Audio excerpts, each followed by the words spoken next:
गसाइगावनि सराइबिलाव गायदे आरो हेलेनानि मुंख्लं खाम्फायाव मान बावदों। बर' बिमा सानजों लोब्बा लानानै गुबुन गुबुन जायगायाव बर' बिमा सान फालिनायखौ नुनो मोननाय जादों। एखेयैनो गसाइगावनि सराइबिलाव दुलाराय बर' आइजो अनसाइ आफादनि बानजायनायाव बर' बिमा सान फालिनाय जादों। बर'नि सोमावसारनायाव पुलिसनि गुलिजों हारिनि थाखाय जिउ बाउसोमनाय गायदे बसुमतारी आरो हेलेना बसुमतारीनि मुंख्लं खाम्फायाव बिबार बावनानै मान बावनाय जादों।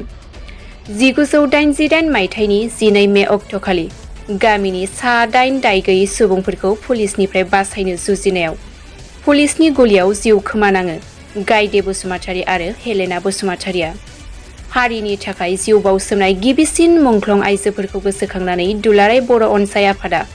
गासै बड'लेण्डआवनो बर' बिमा सान फालिनाय जायो। हाबाफारियाव बाहागो लादों सोनाब क'क्राझार बियाबनि MLA रबिराम नार्जारी आरो BPF दोलोनि गोख्रों दैदेनगिरि उइलियाम नार्जारीजों लोगोसे ओनसोलनि गोबां मेलेमजिबिफोर आरो आबोबनि मावसुमाफोरबो बाहागो लानायखौ नुनो मोननाय जादों। आङो सिगां आंनि गोरबो गोथार गोसो सिंनिफ्राय दिनैनि बे इंराजि मे दाननि 12 अक्ट' बे अक्ट'आव जे जोंनि दुलाराय बर' आइजो अनसाइ आफादा गावसोरनि सेन्ट्रेल कमिटिनि दैदेननायाव सेन्ट्रेलि भाबैबो बिथांमोनहा खुंदों आरो जाय जेराव हायो जेरै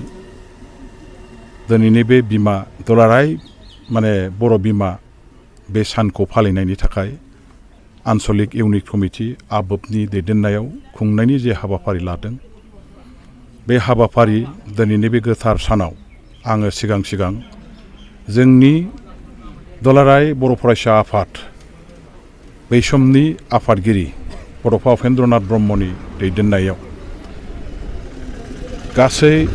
1987 सननि 2 मार्चनिफ्राय जे मोनसे सुबुंनि सोमावसारनाय बिथाङा लाबोदोंमोन बर'फोरनि गेजेराव बे सोमावसारनायाव बारसोमनानै जोंनिनो बे सराइबिल ओनसोलनि जोंनिनो बिनानाव गायदे आरो हेलेना बसुमतारी मोनहा दिनैनि नैबे सानावनो दा बिथांमोननि मुंख्लं खाम्फानि दरखं मोखाङावनो खास्रि बिस्रियै दाउ अमा बायदि नायगार दुखुनांथाव रोखोमै सहायनो हाथावै रोखोमै आसाम पुलिसा गावथारनानै गालांदोंमोन आरो बिथांमोनहा ओइदिननो दिनैनि दिनाव मुंख्लं जादोंमोन सोरगोआरि जादोंमोन आरो बिथांमोननि बे सोरगोआरि जालांनाय ओइदिननि जे सम बे समखौ दिनै जोङो बर' बिमा सान हिसाबै फालिदों। मानो होनोबा दुलाराय बर' फरायसा आफादनि सुबुंनि सोमावसारनाय बै समाव बिथांमोनहानो बे सानै जोंनि बिब' बिनानाव बिथांमोनहानो गिबिसिन बर' आइजोफोरनिफ्राय खास्रि बिस्रि बुथारजानाय जोंनि मुंख्लं जानाय साफा जोंनिनो सोमावसारारि बिथांमोननि सिगां बर' आइजोफ्रा रावबो मुंख्लं जायाखैमोन खिन्थु दिनै बिथांमोनखौ जोङो बयबो मिथिगौ बिथांमोनहानो गिबिसिन बर' आइजो बड'लेण्ड दाबिनायनि सोमावसारनायनि मुंख्लं आरो बिथांमोनखौनो जों दिनै बेखायनो जोंनि बर' बिमा माहारिजों लोगोसे दुलाराय बर' हारिया गोसोखांनानै अराय गोजोर खालामनो थाखाय बिथांमोननि जिउ बावनाया जाहाथे फेलेङै थाङा बेखौ जों गोथाङै फोथांनानै लाखिनो थाखाय बिथांमोनखौ बोसोरे दा जोङो दिनैसिम बिमा सान हिसाबै फालिनाया गासै 23थि फालिनाय जाबाय। बिथांमोननि जिउ बावलांनाया गासै जों मिथिनायाव 37 बोसोर जाबाय। 1988 मायथाइनि 12 फेब्रुवारि सानखालि बिथांमोनहा मुंख्लं जादों आरो बेखौ बोसोरे जेब्लाबो फालिबाय थानाय जागोन। जोंनि दुलाराय बर' फरायसा आफाद बड'फा उपेन्द्रनाथ ब्रह्मनि सोमावसारनाया जाबाय मोनसे सुबुंनि सोमावसारनाय अहिंसा खान्थिजों जोंनि बर'फोरनि थाखाय आलादा रायजो आसामखौ बुखावनानै बड'लेण्ड रायजो दानायनि सोमावसारनाय। बे सोमावसारनाया खुनु दिनबो रावनिबो हेंथायै नङामोन। जोंनि सांबिधानिक अधिकार जोंनि गोमानाय रायजो जोंनि थाखानाय बर'फोरनि सासननि क्षमता बेखौसो जोङो सरकारनि खाथियाव दाबिनानै गोजोन खान्थिजों सोमावसारदोंमोन। बेखौनो दिनै आसामनि बै समनि सासन खुंगिरिफ्रा बर'फोरखौ गिखांनानै बर'फोरनो आलादा रायजो बड'लेण्डखौ होनायनि बिथांमोनहा जिहेथु खुनु थांखि गैया आरो खुनु उद्देश्य गोसो गैया बर'फोरखौ नायगार गादबनानै सोबख'नानै फोजोबस्रांनाय बेनि मोनसे खान्थिजोंसो जिहेतु बै समावहाय आसामनि सासन खुंगिरिफ्रा रुलिं क्लिकनि मानसिफ्रा बुर'क्रेटफ्रा सासन खालामबाय थादोंमोन जेखौ बर'फ्रा सैज' खालामनो हायाखै आरो जेखौनोखि बर'फ्रा बुंदों बे हाया जोंनिखा बे हायावनो जोंनि रायजो बे हायावनो जोंनि सासन बे हायावनो जोंहा राजा दंमोन आरो बेखौसो जोङो दिनैहाय जोंनि अधिकारखौ मोनफिननांगौनि थाखाय दाबि दैखांदों बेयो रावनिबो हेंथा नङामोन बे हिसाबै जोंनि बे सुबुंनि सोमावसारनायाव दुलाराय जोंनि बर'फ्रा हिन्जाव हौवा गथ' गथाय सेंग्रा सिख्ला बयबो जाम्बा जला लेखा रोंनाय लेखा रोङै गासैबो मेगन मोसेबनानै बाहागो लादों रावबो गिनाय गैया रावबो मेंनाय गैया बानाय गैया सान हर जेब्लाबो बे सोमावसारनायाव मोनसे आवाजजोंनो बाहागो लादोंमोन डु अर डाइ डिभाइड आसाम 50-50 बे मोनसे गोख्रों आवाजखौ होनानै जोङो बर'फ्रा आन्दलनखौ खालामबोदोंमोन बे आन्दलना बुहुमनि गुबुन गुबुन रायजोफ्राव गुबुन गुबुन देशफ्रावबो मिथिहैजानाय जादों पृथिबिनि मानसिफोरजों गनायथि मोनदों गिख्रं जादों आरो बे आन्दलना बुहुमनि गिदिरथार आन्दलनफोरनि गेजेराव बेबो मोनसे आन्दलन होननानै दिनै जारिमिनाव जों मिथिनो मोननाय बे रोखोमनि सोमावसारनायखौ दैदेनबोनो हादोंमोन दा बिथांमोननि सिमाङा बिथांमोननि थांखिया दिनै नंगौ आबुं जायाखै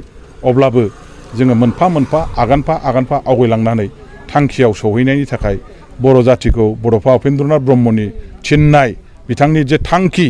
मास्टार प्लेनिं जेखौ होनना बुंदों दा ग्रेट बड' नेशनेलिटि सिभिलाइज बड' जाथि पृथिबियाव दानायनि थाखाय आरो बिनि थाखाय गावनि आखायाव सासननि क्षमता थानांगौ सासननि बिगोमा जानांगौ बेखौ सृष्टि खालामनायनि जे सोमावसारनाय बे सोमावसारनाया लेजिटिमेट कनस्टिटिउसनेल आरो बे हिसाबै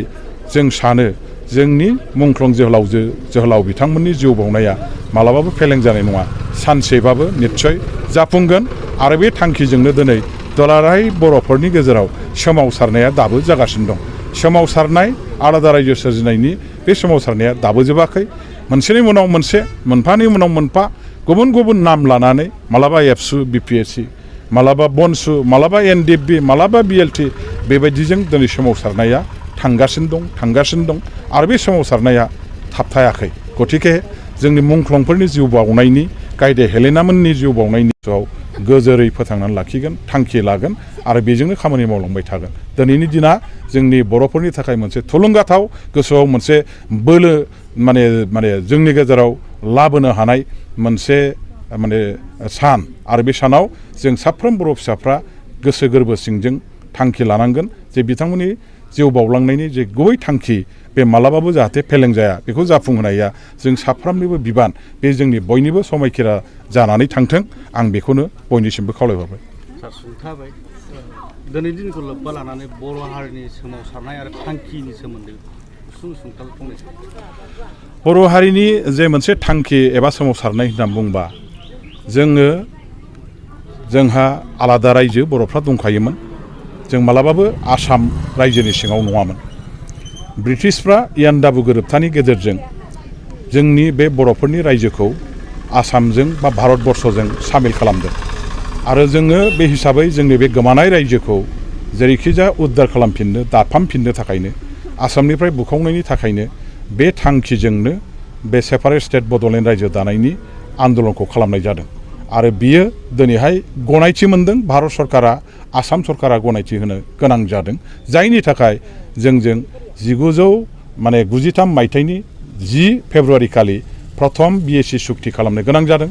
बेनि उनाव 2003 मायथाइनि गासै 20 फेब्रुवारियाव बिटिसि नामनि मोनसे सांबिधानिक कनस्टिटिउसनेल प्रभिजनाव 6 शिड्युल एरेन्जमेन्टखौ दानानै होनो बाध्य जादों आरो उनाव 2020 मायथाइनि 27 जानुवारि दानाव बिटिआर नामनि मोनसे सुक्ति एबसु एनडिएफबिजों खालामदों दा गासै जोंनि बर'फोरनि बे गोमानाय रायजोखौ मोनफिननायनि जे सोमावसारनायनि जे प्रक्रिया बेयो दाबो कन्टिनिउ जागासिनो दं आरो एचिभमेन्टआ स्टेप बाय स्टेप थांगासिनो दं आं सानो बर' रायजो राजाफ्रा बे गोथार थांखि आरो हाबिलासखौ लानानै मोनसे फार्म डिटारमिनेसनजों स्टेप बाय स्टेप गुबुन गुबुन पलिसि स्ट्रेटेजिखौ एडप्ट खालामनानै आवगायलांबाय थायोबा जोङो निस्सय सानसे बेलासे जोंनि थांखियाव जों सहैनो हागोन जों हासिल खालामनो हागोन बेनि थाखाय खिन्थु बर'फ्रा खौसेयै जुजिनो आवगायबोनांगोन जोंनि गेजेराव राजनितिक भाबै समाजनितिक भाबै दल संगठन गुबुन गुबुनाव जों फेरलेब फेरथेब गावस्रानानै दंब्लाबो बड'फानि जे मोनसे मोन्थोर जे इउनाइटेड उइ स्टेन्ड डिभाइडेड उइ फल खौसेबा जों थांगोन गावस्राबा जों थैगोन आरो सोमावसारनायनि गेजेरजों गावस्रा गावस्रि बर'फोरखौ खौसे खालामनांगौ बे मोन्थोरखौ लानानै जुदि जों इयुनाव खामानि मावलांबा आं सानो बर'फ्रा खौसे गोहोजों आरोबाव उनाव जुजिहैनानै जोंनि थांखिखौ जोङो मोनफुंनायनि मोनसे थाखोआव जों सहैनो हागोन आं बेखिनिखौ आसा खालामो।